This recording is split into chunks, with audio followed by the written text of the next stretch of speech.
Assalamualaikum warahmatullahi wabarakatuh.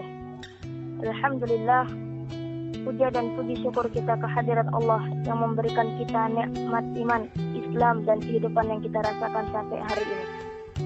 Salawat serta salam kita haturkan kepada junjungan kita Nabiuna Muhammad sallallahu alaihi wasallam yang membawa kita, membimbing kita dari zaman yang jahiliyah menuju zaman yang insya Allah sedang benderang sampai saat ini. Dan di sini saya akan membawakan kultum yang insya Allah 7 menit, yaitu keramat para wali. Al-Kisah Harun Ar-Rasyid meminta Muhammad Al-Baqal mencari peristiwa yang paling mengagumkan yang terjadi di negeri Romawi. Kemudian Muhammad Al-Baqal bercerita kepada Harun Ar-Rasyid sebagai berikut. Suatu hari, aku berjalan di padang rumput dengan topi di kepalaku. Dari arah belakang, aku mendengar gesekan kuku hewan yang berjalan. Merasa penasaran, aku pun berpaling. Aku melihat orang penunggang kuda yang membawa sebilah pedang sambil membawa tongkat. Ia mendekatiku dan mengucap salam. Aku menjawab salamnya. Apakah engkau melihat seorang laki-laki bernama Baqal? Tanyanya padaku.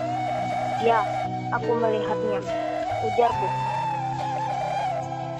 Kemudian penunggang kuda itu turun dari tunggangannya memelukku dan mencium kakiku. Merasa tidak tahu penyebabnya, aku bertanya, mengapa engkau melakukan itu? Aku ingin mengabdi kepadamu, tukasku. Meskipun aku tidak mengetahui persis alasannya, aku menanyainya saat itu. Tiba-tiba 4 penunggang kuda datang menghampiri kami. Lalu temanku berkata kepadaku, apakah engkau memberiku izin untuk mengeluarkan mereka? Ya, jawabku. Seketika mereka mengusir dan membunuh temanku itu. Kemudian mereka membawa mayatnya kepadaku. Aku berkata kepadanya, apabila kalian hendak memerangiku, maka tunggu sebentar sampai aku menyarungkan pedang temanku padaku dan menaiki kudanya. Engkau mendapatkan hal itu, ujar mereka. Aku memakai pedang dan menaiki kudanya. Kalian 4 orang sedangkan aku hanya seorang saja. Ini tidak imbang. Kalau berani, keluarkan salah satu dari kalian yang melawanku. Lalu salah seorang dari mereka maju dan aku berhasil membunuhnya. Kemudian orang kedua dan ketiga aku berhasil membunuhnya. Orang keempat juga maju untuk melawanku. Perkelahian pun begitu sengit terjadi.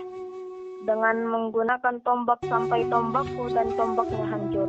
Kami turun dari kuda dan melanjutkan perkelahian dengan menggunakan perisai. Sampai perisaiku dan perisainya rusak. Dan jambul pedangku serta pedangnya pecah dan jatuh di atas tanah. Perkelahian tetap berlangsung hingga sore. Aku sudah tidak kuasa lagi untuk melanjutkan pertempuran sama seperti dia. Aku berkata kepadanya, aku kehilangan ibadah pada hari ini menurut agamaku. Aku juga begitu, ujarnya.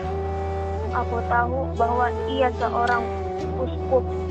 Aku berkata kepadanya, apakah engkau akan pergi untuk menunaikan kewajiban-kewajiban yang kita tinggalkan, lalu istirahat hingga besok subuh, dan kita bisa meneruskan perkelahian ini? Baik, aku menerima itu, ujarnya. Maka aku mengisahkan Allah dan menunaikan sholat sebagaimana ia juga melakukannya. Saat berbaring hendak tidur, ia berkata kepadaku, kalian, wahai orang Arab, apa kalian terdapat pengkhianatan? Dan di kedua telingaku terdapat 2 suara keras. Salah satunya aku gantungkan pada telingamu dan engkau meletakkan kepalamu padaku. Apabila engkau bergerak, suara itu akan berdering.